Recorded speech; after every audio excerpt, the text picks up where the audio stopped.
Bonjour et bonsoir selon le moment où vous allez visionner ce webinaire du 26 juin 2019. Alors, dans ce webinaire-là, il y a une question qui m'a été posée, puis j'avais envie de lui répondre, hein, puisqu'il s'agit donc d'une question, donc il est normal que j'essaie d'y répondre. Une question concernant donc toute la notion de comment peut-on communiquer nos perceptions intuitives à un partenaire. Alors, de quelle façon qu'il est possible d'arriver à une communication entre guillemets, juste envers un partenaire. Parce que vous savez que quand moi j'ai commencé, les premiers contacts que j'ai eu avec des thérapeutes intuitifs, c'était des personnes qui avaient une position quand même qui était vraiment proche de celui de dire, ben moi je sais, toi tu ne sais pas. Donc, il y avait une relation un peu de pouvoir avec les gens. Même si ce sont des gens que j'ai beaucoup appréciés, que j'ai consultés, il y avait cette relation-là qui était un peu gênante puisque j'ai vu des gens se faire dire des trucs, par exemple que, ils avaient raté leur vie, des choses comme ça qui n'étaient pas très constructifs, qui m'apparaissaient finalement, discutables, puisque l'idée, d'une relation qu'on a avec un partenaire, quand on est un thérapeute intuitif, n'est pas de développer un pouvoir sur lui, mais plutôt de chercher à le révéler. Le révéler, c'est de l'aider à se révéler dans sa plus belle lumière, dans sa plus belle énergie, je dirais. Et c'est dans ce sens-là, évidemment, que les consultations en pleine conscience intuitive sont proposées. C'est-à-dire que quand j'ai vu ce genre de relation qui existait entre le thérapeute intuitif et le client très fréquemment, surtout par exemple dans la médiumnité, les médiums vont souvent avoir une relation un petit peu, peuvent avoir des relations de pouvoir parce qu'ils perçoivent des choses que les autres ne perçoivent pas, tout comme les clairvoyants aussi. Et là, je ne veux pas faire de généralité en disant ça. Je ne veux pas dire que tous les médiums et tous les clairvoyants sont dans une relation de pouvoir, d'aucune façon. Mais il est vrai que dans ma pratique, hein, j'ai constaté évidemment qu'il y avait beaucoup de gens qui avaient une relation de pouvoir, puisqu'ils avaient tendance effectivement à donner des informations à un client qui pouvaient s'apparenter quelquefois à des ordres, hein. Par exemple, si moi je disais quelque part, vous avez raté votre vie, madame, ben quelque part, c'est une influence qui peut être négative sur la personne qui reçoit cette information-là. Hein, quand on a le sentiment d'avoir raté notre vie, ben on se sent pas très bien. Alors, je crois que c'est pas le genre d'informations qui sont très heureuses. D'autres types d'informations qu'on peut quelquefois voir aussi dans les relations thérapeute intuitif avec client, c'est que le thérapeute intuitif va dire à son client, tu as des résistances, c'est pour ça que tu n'avances pas, que tu ne progresses pas. Ça aussi, c'est pas très avantageux ou très intéressant à transmettre puisque le client ressort avec une information de dire c'est de ma faute, si tout va mal dans ma vie. Et évidemment, on doit comprendre que si la personne avait choisi d'aller voir un consultant, un thérapeute intuitif, c'est sans doute pas pour se faire dire que c'était sa faute, mais plutôt de chercher justement à trouver des solutions pour qu'il parvienne à renouer contact avec une plus grande santé. Alors, une plus grande santé, qu'elle soit psychologique ou énergétique ou émotionnelle, spirituelle ou qu'importe. Donc, vous voyez, ce sont des exemples que je donne qui amènent donc évidemment cette idée de dire de quelle façon que je peux communiquer positivement avec un client. Alors, j'y arrive. Je vais peut-être donner un autre exemple par rapport à ce que je voulais vous transmettre. Quelquefois, on va par exemple dire Monsieur ou Madame, vous avez votre chakra du cœur bloqué, par exemple. Alors, ça aussi, c'est une information, encore une fois, qui n'est pas très aidante si on n'apporte pas une information, justement. Pourquoi elle est bloquée, le chakra du cœur? Pourquoi? Qu'est-ce qu'on peut faire pour remédier à ça? Alors, vous voyez que pour ça que le questionnement dans la pleine conscience intuitive est si important. En tant que thérapeute, j'entends, avant même de transmettre une information à un client, on devrait être capable, d'une part, d'avoir perçu un état énergétique, par exemple, le chakra du cœur qui est bloqué. Ça, c'est une description. Je suis capable de décrire que j'observe que le chakra du cœur de cette personne est bloqué. Mais avant de lui transmettre l'information verbalement, on devrait, par le questionnement, être capable de lui donner une information à notre client qui va lui permettre de comprendre pourquoi le chakra du cœur est bloqué. Alors, vous allez me dire, c'est quoi l'importance de transmettre une information reliée à la cause? Ben, la cause permet justement à notre mental de développer une compréhension de quelque chose. J'ai le chakra du cœur bloqué parce que quand j'avais 8 ans, j'ai vécu un certain traumatisme qui m'a amené à me fermer au niveau de mon cœur. Donc, ça ne change pas le monde, mais le fait qu'on ait identifié une compréhension, qu'on ait une compréhension causale quelquefois même du problème, fait qu'on s'enlève une certaine part de notre responsabilité parce qu'on comprend que ça provient d'un événement de notre enfance et cet événement-là, ben, quelque part, on ne l'a pas provoqué, donc on n'est pas non plus une victime de cet événement-là, mais on est capable de comprendre que dans le continuum de l'espace-temps, on est resté figé à l'âge de 8 ans et que parce qu'on est resté à l'âge de 8 ans figé, ben, ce blocage émotionnel-là est devenu effectivement quelque chose de pénible. pour soi, puisque c'est répétitif et on n'arrive pas à réouvrir son cœur. Donc, ça, c'est une première information. Être capable de dire à notre partenaire une information comme celle-là, c'est pas une information qu'on va chercher donc à pointer du doigt à notre partenaire en lui disant c'est de ta faute, mais bien au contraire de lui faire valoir justement qu'une information qu'on perçoit au niveau du cœur et que cette information-là, évidemment, nous ramène à l'idée qu'il y a donc un certain blocage dans cette région-là et qu'il y a donc une cause associée à cela. Conjointement à ça, normalement, ce qu'on va faire, et ceux qui suivent bien l'enseignement vont le savoir, on ne va pas rester juste au questionnement. On va passer à l'étape de la déprogrammation. Alors, la déprogrammation est une autre étape fort importante avant même de partager avec notre partenaire, pour la simple raison que si je prends le temps de bien déprogrammer le blocage qui se trouve au niveau du chakra du cœur, je vais être capable d'observer chez mon partenaire des transformations qui vont me donner une information claire du chemin à suivre pour qu'il ne soit plus dans ce blocage du cœur. J'ai un exemple. Tantôt, je vous ai dit que la personne était bloquée au niveau du chakra du cœur dû à un événement de l'âge de 8 ans dans lequel il ne s'était pas senti aimé, etc. Et qu'il y avait donc une fermeture du cœur qui s'était faite là. Donc, la déprogrammation va consister à travailler sur cet enfant, la perception de l'enfant que l'on observe de l'âge de 8 ans, et on va lui donner quelque part ce dont il a besoin pour que justement il y ait une transformation qui puisse se faire. Alors, si l'enfant me dit j'ai besoin d'amour, par exemple, ben, je vais lui donner de l'amour. Et si je lui donne de l'amour, dans la déprogrammation, qu'est-ce qu'on cherche à observer, nous toujours, c'est de constater de quelle façon que le corps réagit au fait qu'on lui donne de l'amour. Alors, quand je dis le corps, je fais référence à l'enfant de 8 ans, qui est une perception avec laquelle je suis en contact, et que quand je lui donne de l'amour, ben, cet enfant de 8 ans va donc réagir au fait que je lui donne de l'amour, et ce qui va m'amener effectivement à faire un processus d'accompagnement dans l'idée que l'enfant, le déprogrammement, ben, il va se libérer de sa souffrance et que plus il va se libérer de sa souffrance, plus il va me montrer justement quel est le potentiel qui se cache derrière lui. Je vous donne un exemple. Donc, je fais une déprogrammation sur cet enfant-là de 8 ans et je constate à la fin de la déprogrammation que l'enfant de 8 ans me met en contact justement avec un homme, hein, si c'est un client qui est un homme à quelque part qui prend conscience qu'il a le désir aujourd'hui de faire le deuil par rapport au fait que toute sa vie, il a cherché à vouloir être aimé par des gens qui ne l'accueillaient pas, qui ne l'acceptaient pas. Alors, l'enfant de 8 ans a programmé dans sa conscience l'idée que pour être aimé, il fallait constamment faire des efforts pour être aimé. Et il a inconsciemment, il a développé des relations avec des gens qui allaient toujours finalement lui fermer son cœur parce que ce sont des gens qui allaient toujours le rejeter. Donc, sans que je le sache, et sans que l'individu le sache, il a développé donc une relation où il s'est constamment mis en contact avec des gens qui allaient le confronter au fait qu'il n'avait pas le droit, donc, à quelque part, d'être aimé. Alors, vous comprenez que c'est intéressant, cette idée-là, parce que ça veut donc dire que quand je commence à prendre conscience de cela, ben, à quelque part, je commence à comprendre quelle est l'action que moi je vais poser. Alors, je reprends l'idée de la communication intuitive dans la pleine conscience intuitive. Je vais donc observer dans le champ énergétique d'une personne son fameux chakra du cœur bloqué.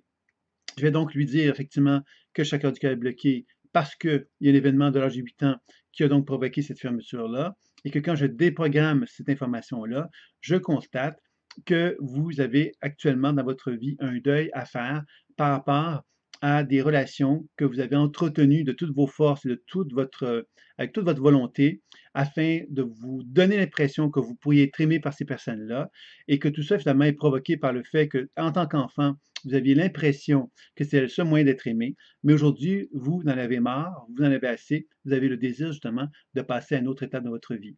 Alors, vous voyez que l'information que je viens de donner est une information effectivement qui est directive, on est d'accord. Dans le processus intuitif, inévitablement, on est confronté à donner un point de vue, le point de vue du thérapeute intuitif. Maintenant, ce point de vue du thérapeute intuitif n'a pas l'ambition de dire j'ai la vérité. Il a l'ambition de dire à mon client j'ai un partage à te faire et le partage que j'ai à te faire, c'est ce que j'observe à travers le questionnement, la description, le questionnement et la déprogrammation que j'ai pu faire de ton champ énergétique. Voici l'information que je peux te transmettre. Alors évidemment, à partir du moment qu'on l'a transmise, cette information-là, ce qui est de bonne loi, pourrait-on dire, c'est de demander à mon partenaire de quelle façon as-tu reçu l'information que je viens de te donner. Est-ce que ça vient te confirmer quelque chose? Est-ce que ça te parle?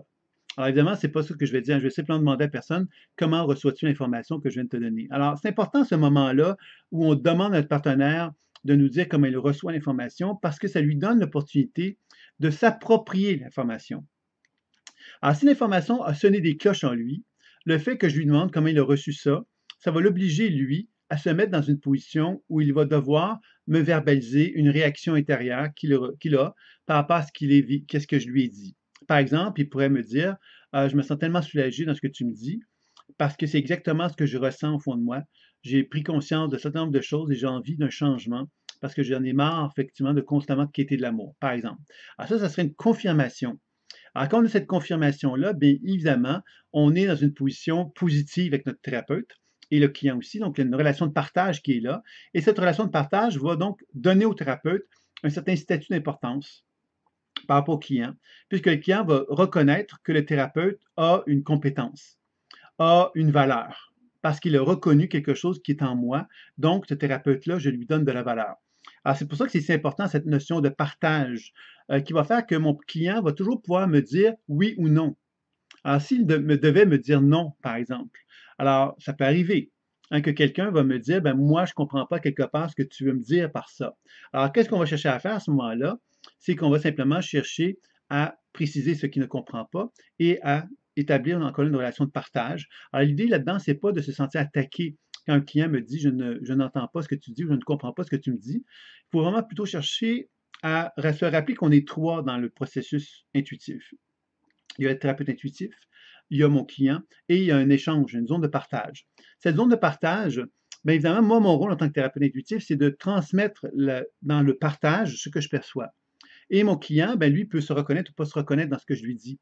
Ah, s'il ne se reconnaît pas, c'est peut-être parce que les mots que j'ai utilisés ne lui parlent pas.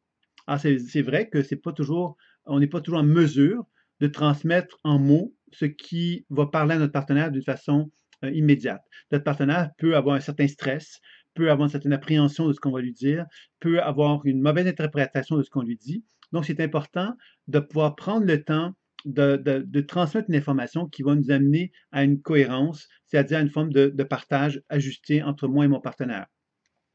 Alors, si mon partenaire me dit non, je ne vois pas ce que tu me dis, l'important ici, c'est d'une part, c'est évidemment d'entendre ce qu'il nous dit et de lui demander, bon, exactement, qu'est-ce qu'il veut dire par je ne comprends pas ce que tu me dis, parce que finalement, quand on dit, quelqu'un me dit non à une information, il peut vouloir aussi dire, non, je ne veux pas entendre ça, puis ça me fait trop mal. Donc, encore là, il faut comprendre que quand mon partenaire semble réagir fortement à l'information intuitive que je lui transmets, c'est pas nécessairement une situation de rejet. Hein, c'est pas en train de rejeter le thérapeute. Donc, il faut vraiment être conscient, nous, en tant que thérapeute intuitif, que notre client n'est pas dans une relation où il va accepter de façon évidente tout le temps l'information qu'on va lui donner. Donc, la première chose qu'on va chercher à faire, c'est donc de reconnaître qu'il y a des raisons à ça, à son incompréhension, donc on va être à l'écoute de ça. Mais parallèlement à ça, ce qu'on va chercher à faire en général, dans la mesure qu'on est capable de le faire, c'est de pouvoir se relier au champ d'énergie de notre partenaire, puis d'observer qu'est-ce qui se passe quand il nous dit ça. Je donne un exemple. Mon partenaire, je lui donne la même information au niveau du chakra du cœur que j'ai décrit tout à l'heure, et mon partenaire pourrait me dire, tu es complètement dans le champ, je ne perçois pas du tout ce que tu viens de me dire, par exemple. Et je pourrais donc, ça c'est une information qui est quand même assez nette, mon partenaire a une réaction, on le voit bien, par la façon qu'il me le dit. C'est pas une façon nuancée, hein, c'est comme tu es dans le champ, je vois pas du tout de quoi il s'agit. Et effectivement, je dois, en tant que thérapeute intuitif, me questionner à savoir si je suis dans le champ. C'est une possibilité aussi. Hein.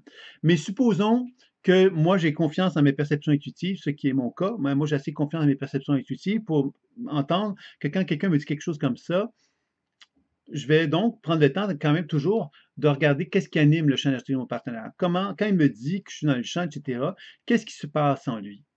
Alors, à ce moment-là, qu'est-ce qui pourrait se passer? Par exemple, je pourrais lui dire, mais tu vois, pendant que tu me dis ça, moi, ce que je perçois quelque part, c'est un enfant finalement qui est en pleurs. Il est en pleurs parce qu'il a l'impression que toute sa vie est en train de le quitter, parce qu'il se rend compte qu'il s'est battu pendant toutes ces années à vouloir être aimé par des gens, puis qu'il ne s'en sent pas capable d'atteindre son objectif-là, et ça le met dans un état de détresse absolue, et il est dans une colère monstre, et il ne veut pas quelque part, justement, être touché par cette colère-là.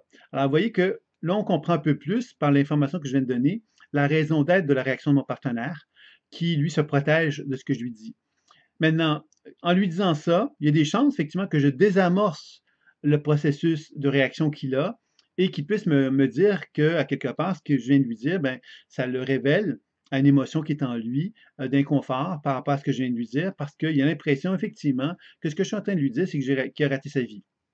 Donc, vous voyez que là, on est en train de procéder dans un genre de partage dans lequel une évolution de l'information qui circule et que tout doucement, on va arriver à trouver une façon de donner une communication plus ajustée à notre partenaire, puis qui va faire qu'on va arriver justement à une forme d'entente entre ce que moi je perçois et ce que mon partenaire perçoit. Puisque l'objectif ultime dans un partage intuitif, c'est que, que moi, en tant que thérapeute intuitif, je sois capable de donner une information qui soit confirmée par mon partenaire. Si ce n'est pas confirmé, ben, il y a quelque part, il y a donc un problème dans l'échange que j'ai avec mon partenaire, et c'est quand même ça qu'on cherche, nous, à développer comme relation avec notre partenaire. Donc voilà, ça c'était un élément donc important, je pense, au niveau de la communication intuitive. Hein. Quand on cherche donc à transmettre un partenaire, on va chercher donc à transmettre une information dans laquelle une zone de partage hein, qu'on va reconnaître et dans laquelle notre partenaire va pouvoir effectivement acquiescer, confirmer en fin de compte ce qu'on perçoit. Ça, c'est vraiment un élément vraiment fort intéressant. J'aimerais peut-être faire un lien aussi avec, sans faire des liens trop importants, hein, je ne veux pas dire que c'est ce qu'on fait dans la pratique intuitive, c'est de la communication non violente, mais j'aimerais faire un lien avec la communication non violente, qui est une approche évidemment qui se veut, qui repose sur le principe de la communication, où on cherche justement à ne pas être violent dans la façon qu'on communique avec notre entourage. Alors, je ne suis pas un expert de communication non violente. J'ai suivi un petit atelier pour être très franc avec vous. J'ai quand même pris le temps d'observer des livres aussi là-dessus et chercher à l'appliquer dans la vie de tous les jours, ce qui n'est pas toujours facile, puisque ça exige cette fameuse position de témoin. C'est intéressant parce que la communication non violente, elle se rapproche beaucoup finalement de la pleine conscience intuitive parce que la pleine conscience intuitive, finalement, me demande d'être dans une position de témoin.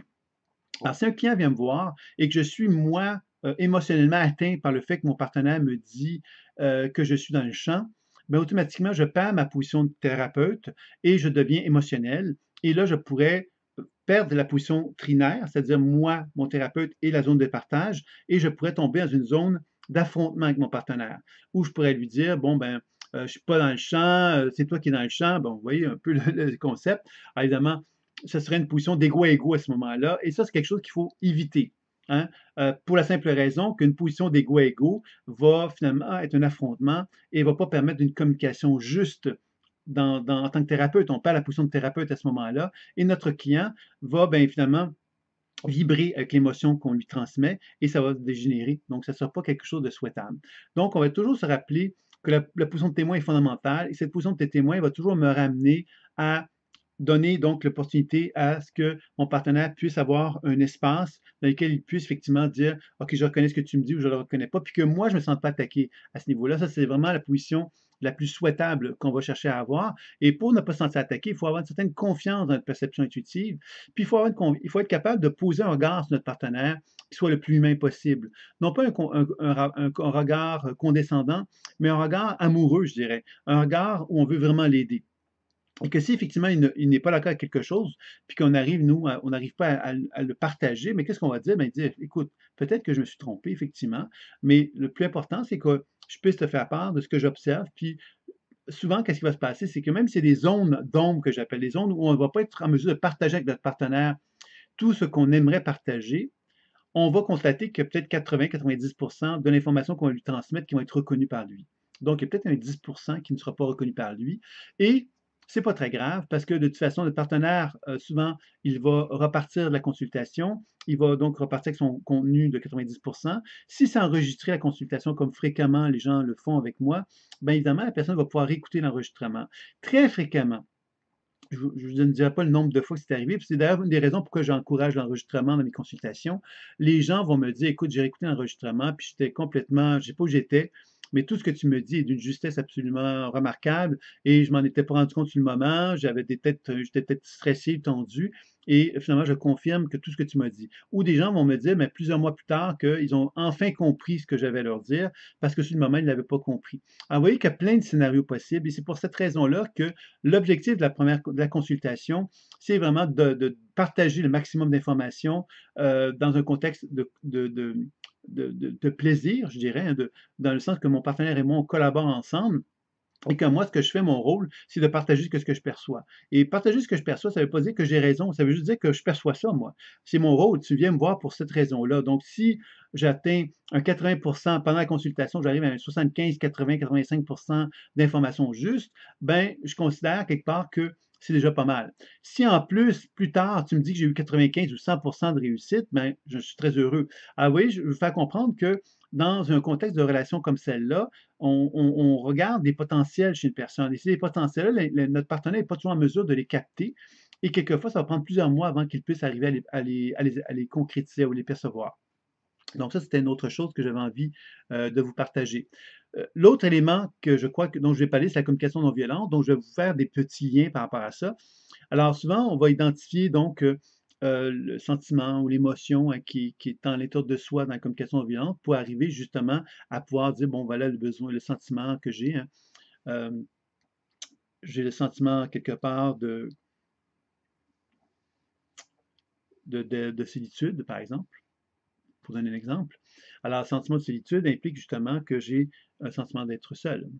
Et, euh, et c'est là, quelque part, qu'on comprend que quand on fait un travail intuitif, qu'est-ce qu'on va chercher à faire? C'est qu'on va identifier le sentiment ou l'émotion de la même façon. C'est-à-dire qu'on va prendre le temps, quelque part, lorsqu'on lit la personne, le champ énergétique d'une personne, on va prendre le temps d'identifier quelque part une certaine forme d'émotion, une certaine forme d'éléments émotionnels qui sont là, ou de sentiments, et on va identifier le besoin qui est associé à cela.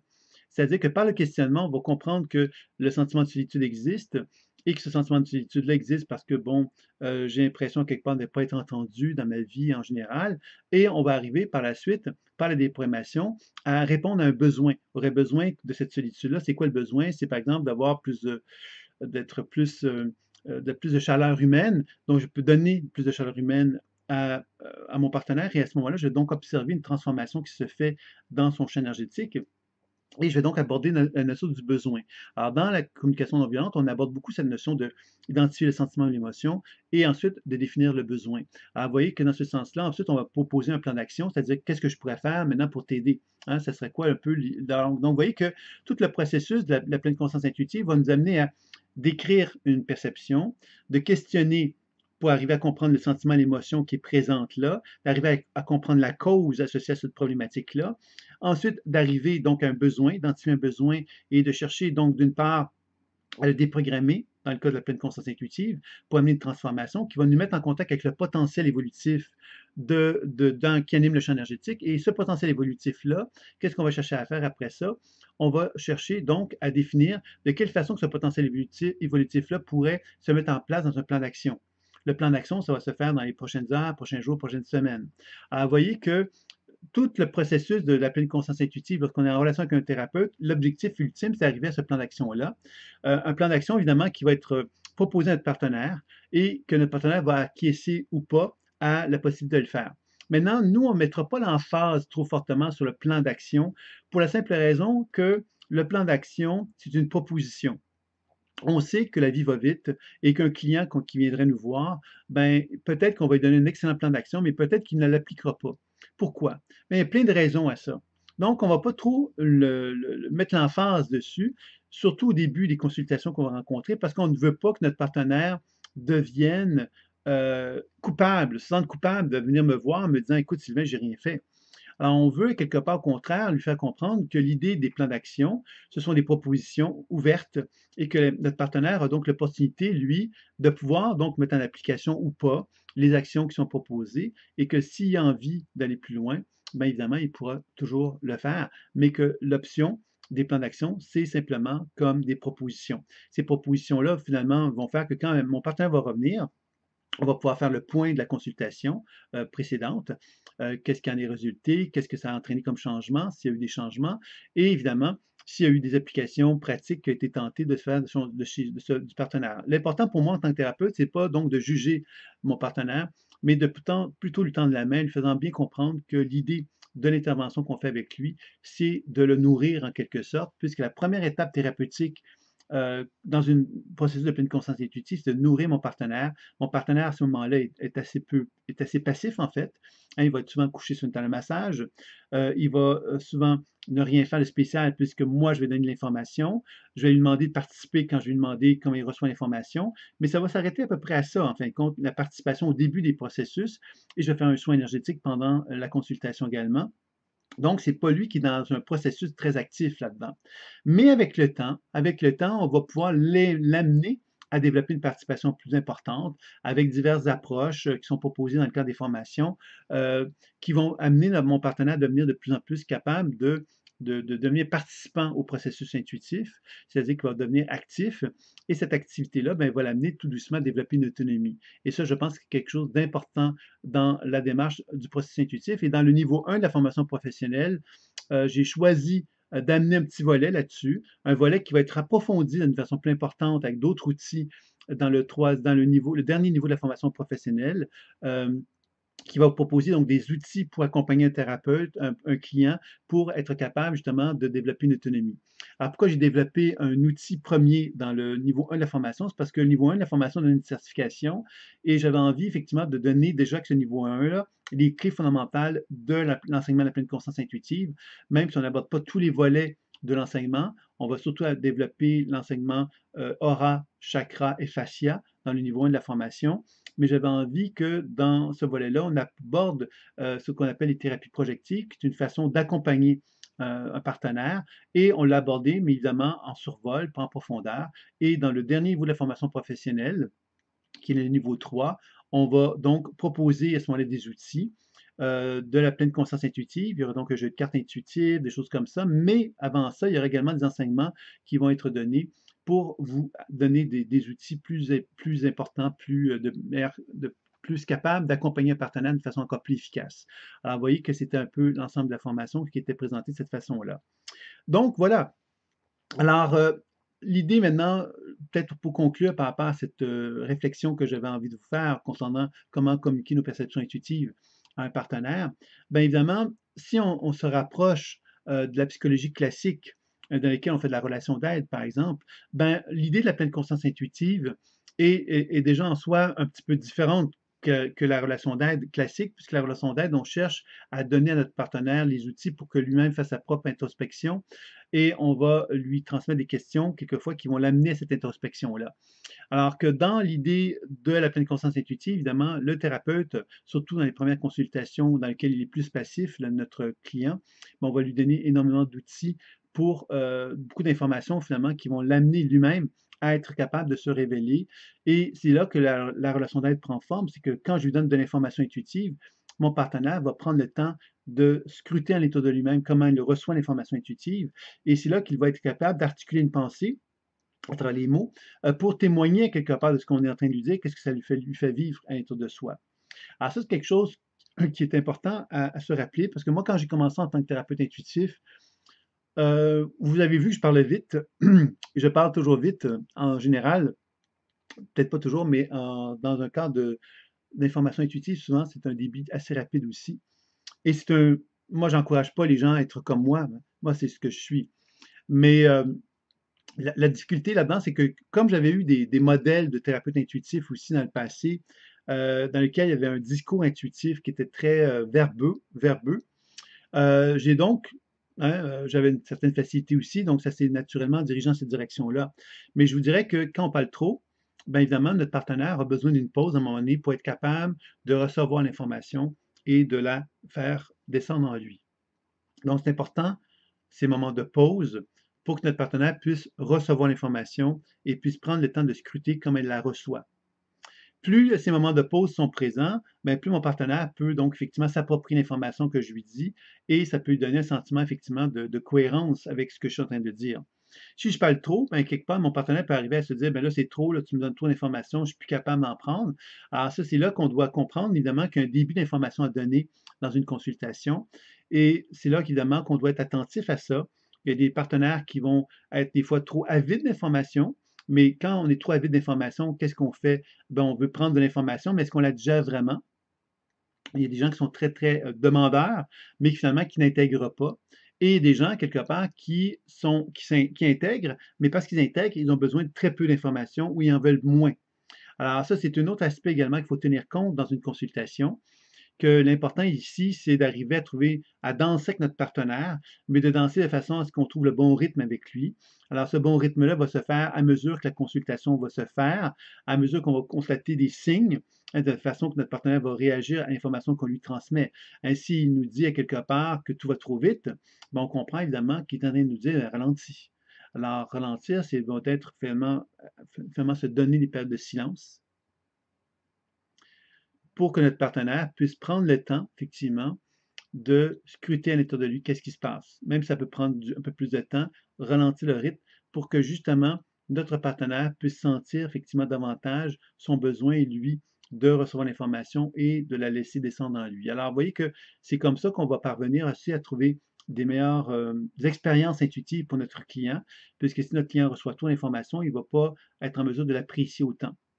Donc, c'est un autre élément que j'avais envie de vous transmettre à ce sujet-là. Maintenant, pour l'autre élément que j'aimerais peut-être apporter, c'est toute la notion de comment transmettre l'information. Euh, Par exemple, si moi, je suis en train de donner une information à mon partenaire, il y a des formules, hein, que je peux utiliser pour aider ça. Alors évidemment, dans la déprogrammation, on va souvent amener cette notion de potentiel évolutif, par exemple. Le potentiel évolutif, quand on regarde par exemple en PNL, en hypnose, des techniques comme ça, on constate que dans la communication, de la suggestion qu'on transmet à des gens, c'est important de pouvoir dire à quelqu'un, par exemple, moi je vois ton potentiel, je reviens que le chakra du cœur qui est bloqué, on voit quelque part qu'un enfant à 8 ans qui s'est senti blessé, on a vu ensuite qu'il y avait un deuil qui était à faire, c'est le potentiel évolutif, c'était la notion du deuil. La façon qu'on pourrait ajouter une information supplémentaire par rapport à ça, c'est est-ce que tu t'imagines quand tu vas vivre ce deuil-là, combien tu vas te sentir libéré et dégagé et en pleine harmonie avec toi-même? Ah ouais, ça, c'est une phrase qui peut supporter le processus intuitif dans la mesure qu'on a décrit quelque chose, on a pris le temps de le questionner, on a donc transmis à notre partenaire ce qu'on percevait la cause du problème, on a pu déprogrammer, on a vu que la déprogrammation amenait cette notion de deuil. Le deuil, c'est le plan d'action. Et dans ce plan d'action-là, on pourrait le soutenir, ce plan d'action-là, en demandant à notre partenaire, est-ce que tu peux t'imaginer comment tu te sentirais dégagé et libre si tu te permettais de vivre ce deuil-là? Alors évidemment, ça c'est une question qu'on pose à notre partenaire et c'est une question participative, c'est-à-dire qu'on invite notre partenaire à se relier à son être et à se mettre en liaison avec à quoi il ressemblerait, lui, s'il avait cette opportunité de pouvoir être dégagé et de vivre le deuil finalement qu'on lui propose.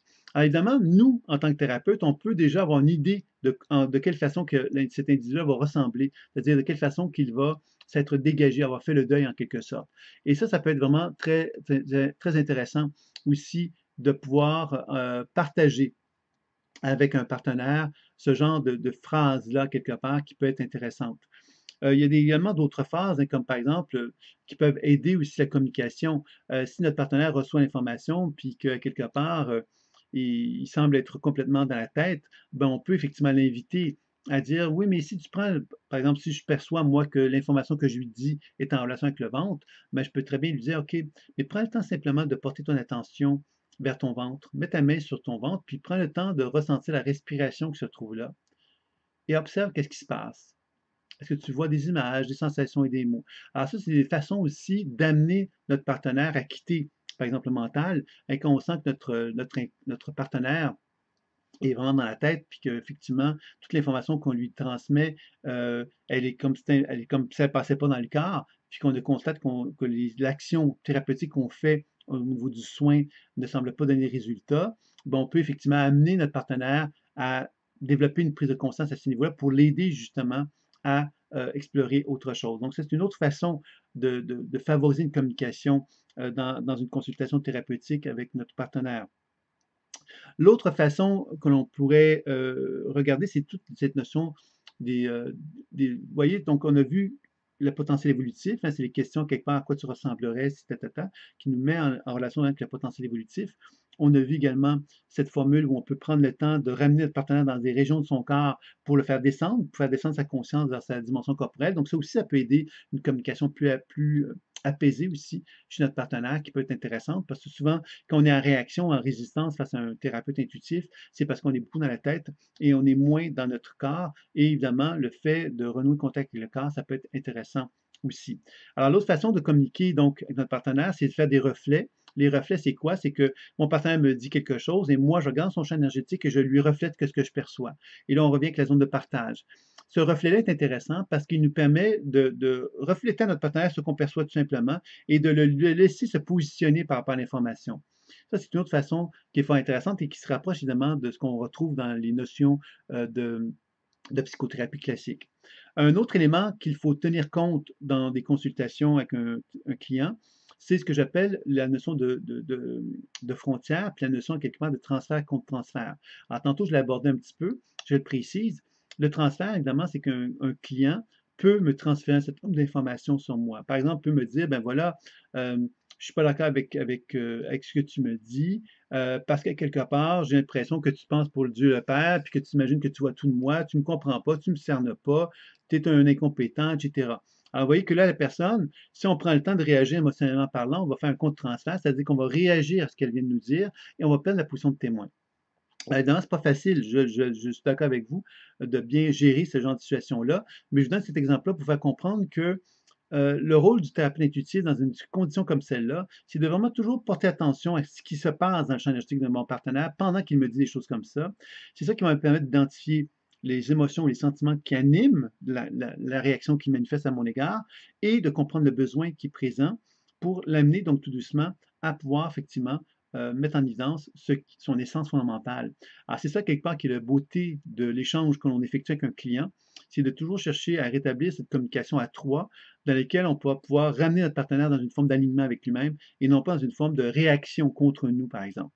Alors évidemment, dans une situation comme celle-là, où il me traiterait d'incompétent et tout ce que vous voulez, ce serait peut-être parce que justement lui-même est dans une relation avec l'autorité qui est difficile et qu'il nous a identifié comme étant une autorité et qui essaye de le contrôler. Alors évidemment, nous, ce qu'on pourrait, en tant que thérapeute intuitif, c'est percevoir que quand il nous dit ça, on voit un enfant tremblant qui a très très peur quelque part de se faire contrôler et qui aura envie effectivement qu'on lui dise qu'il est beau et qu'il est bon et qu'il fait les belles choses. Alors évidemment, le fait de pouvoir reconnaître ça, ben, peut nous amener à répondre à cette personne en lui disant, ben, je comprends quelque part ce que tu me dis. Ce que je comprends de ce que tu me dis, c'est que euh, tu ressens à quelque part peut-être hein, une forme d'incompétence en moi. J'en suis désolé de ne pas avoir su à quelque part reconnaître justement la beauté de ton être et les compétences qui t'habitent. J'aimerais te dire finalement que ces compétences-là, elles sont très puissantes, elles sont très fortes et que je suis conscient que ces forces qui sont en toi, qui sont très, très présentes en toi, sont en processus de développement. Et si tu veux bien, finalement, ce que je vais te donner comme information cette fois-ci, entends-le, non pas dans une volonté de contrôle ou de direction, mais plutôt comme une tentative de te tendre la main pour t'aider justement à permettre à cette merveilleuse dimension de ta personne à pouvoir se développer. Alors, vous voyez que ça, c'est comme des suggestions qui sont présentées là-dedans. Maintenant, est-ce qu'on est en train de manipuler quelqu'un? Non. On est en train, au contraire, de tenir compte de quelqu'un et de comprendre quelque part que cette personne-là a des frontières et qu'il faut prendre avec des pincettes cet individu-là pour l'amener justement à être capable de pouvoir permettre un épanouissement à prendre forme chez elle. Alors, c'est ça qu'on va chercher à faire beaucoup dans ce genre de situation-là. Donc, vous voyez que c'est là qu'on va permettre justement à notre partenaire donc de retrouver une position d'alignement. Il va plus se sentir attaqué. Puis nous, surtout, on n'aura pas eu de contre-réaction, de contre-transfert vis-à-vis de cette personne-là, ce qui est important, puisque le transfert contre transfert, qu'est-ce que ça fait? Ça ferait un affrontement. L'affrontement ne va pas aider le processus, la consultation, puisque l'affrontement n'est pas souhaitable dans une dimension comme celle-là. Donc, on cherche à trouver une zone de confort, une zone de bien-être dans l'échange qu'on a entre deux individus et la zone de partage. C'est un petit peu ce que j'avais donc à vous dire globalement sur la relation que l'on peut établir avec un client dans un contexte de consultation. Alors, évidemment, si y a des questions, des interrogations, bien évidemment, vous pouvez me revenir là-dessus. On pourra y revenir. Il y a d'autres vidéos qui ont été conçues là-dessus et je vous ferai parvenir également ces liens-là pour ceux qui sont intéressés, qui sont dans la démarche de la formation professionnelle. Puis c'est une question qui était importante. J'avais donc envie de vous la partager. C'est une question évidemment qui est ouverte parce qu'évidemment ce que je donne comme réponse aujourd'hui est assez limité par rapport aux possibilités de tout ce qu'on pourrait dire là-dessus. Et je vais donc prendre le temps pour ceux qui sont en formation professionnelle, de regarder également les autres enseignements et conférences qui ont eu lieu là-dessus pour vous transmettre des informations. Mais si vous avez des questions, des précisions, ben faites-le moi savoir, puis je tâcherai de compléter ce petit vidéo-là avec une prochaine autre vidéo pour vous transmettre de l'information. Donc voilà, c'était un petit peu donc le webinaire. Donc s'il y a des gens dans la salle, bien évidemment, n'hésitez pas à me faire part de vos questions avant de terminer ce petit webinaire qui avait lieu donc pour le 26 juin 2019 et qui avait pour objectif donc de répondre aux questions que vous pouvez avoir sur la pratique en pleine conscience intuitive que vous pourriez avoir donc dans votre démarche.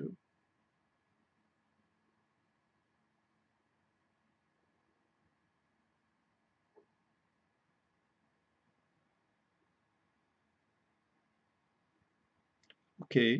Donc, je ne vois pas d'autres questions.